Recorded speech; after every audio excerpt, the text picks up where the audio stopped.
Hello, everyone, and welcome back to another episode of Inside Fnatic's Brush, where we're reviewing the last week of the regular Winter Split 2025, looking into Fnatic's final game before heading into playoffs. Now, Fnatic just ended week 2 with an amazing 3-0 week where they showed great improvement between the first and the second week.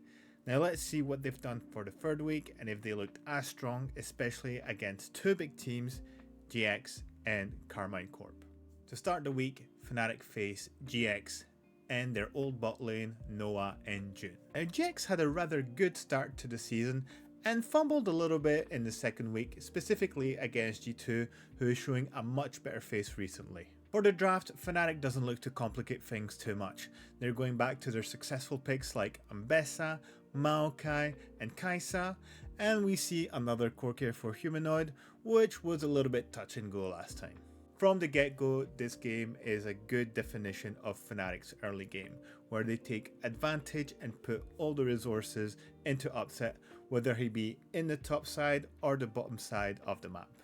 While Fnatic does manage to garner a decent 2k gold lead in the early game, their over-eagerness in their constant aggression starts to get punished by GX, who retaliate rather properly when they try to get a pick here and there over the map.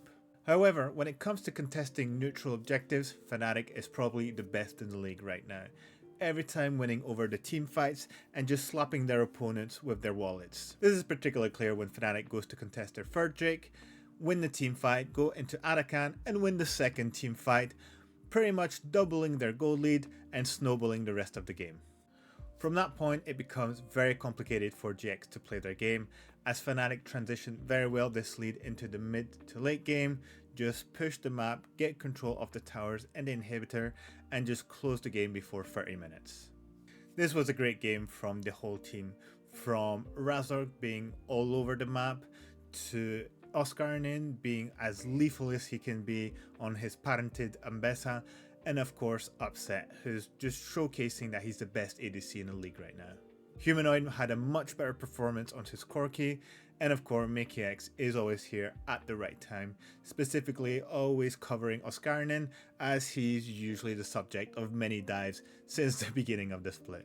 After this amazing performance against GX, it was time to face Carmine Corp in the game of the week to determine who will be the first place team in the winter split.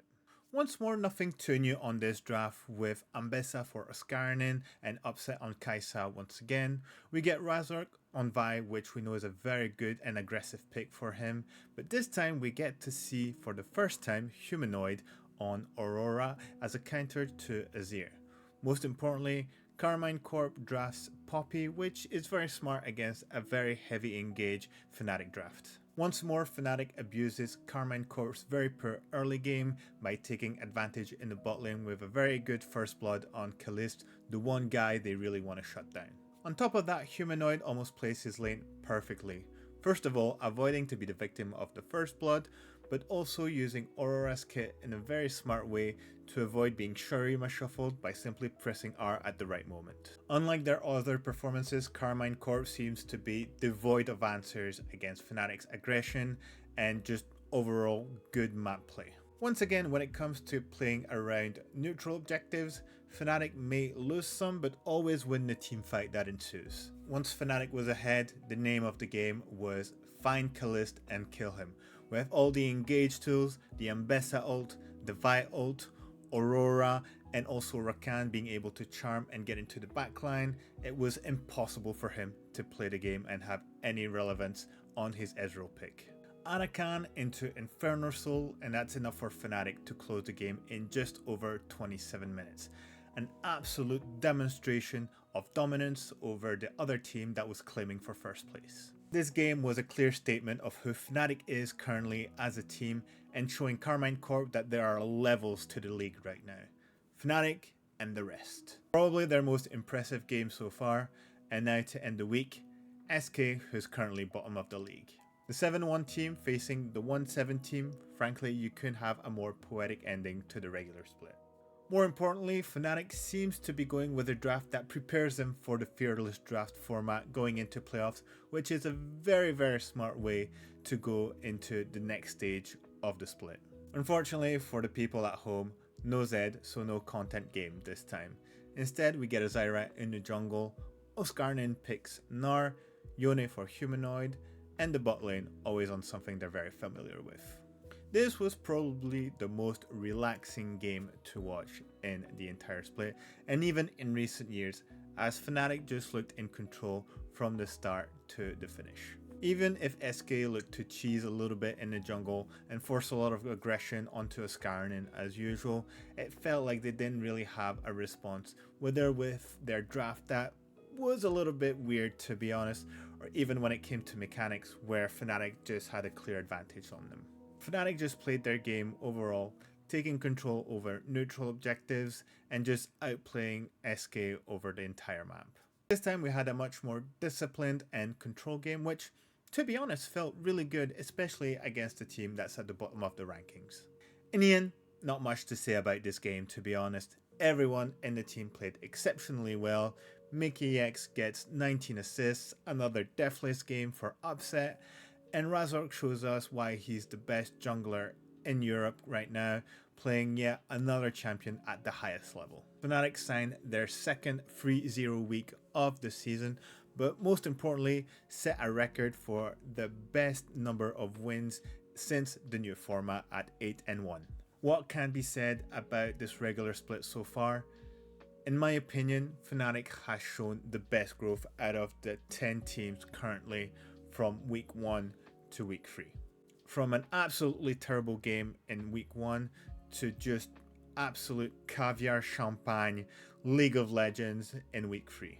They've clearly shown that they're here to win the whole thing and that victory is in their hands. Much more discipline overall, good aggression, the entire team follows up in going in, no one is left behind, and overall great mechanics and team fighting, especially around the neutral objectives. Grabs has made it very clear in his interviews that the content games will arrive when we are champions. For now, they're building to be much more efficient, improving still, while always being not really happy about the way they play, always looking for improvement and making sure that when they enter playoffs, no one can contest them on the Rift. Most importantly, it's about showing the great level that can be represented in international tournaments and make sure that we're not again a laughingstock to the rest of the world. The objectives are clear with this team. The staff is very focused on what needs to be done to make sure that this entire season is Fnatic at the top. I'll be very honest, I had my reserves about Grabs, Upset and MakeX joining Fnatic, not being really sure what level they would be showing. I never expected them to be really at the top and just being as dominant as soon as week 3 of Winter Split. Going into playoffs, the first opponents will be Team Heretics, which frankly should be a quick 2-0 series. If the team keeps improving in all their factors like the macro, their timing, their discipline and aggression, no one should be able to contest them, and frankly, it's straight to the trophy for me. I'm really looking forward to the level they'll be showing in 2 weeks time, and unfortunately we will have to be a little bit patient as the Valorant team has already been eliminated from the first tournament. But thank you once again for tuning in. Please let me know in the comment section what you thought about Fnatic so far and your expectations going into playoffs. I'll maybe see you next week with another content video that I have to work on, but until then, take care and see you next time. Bye bye.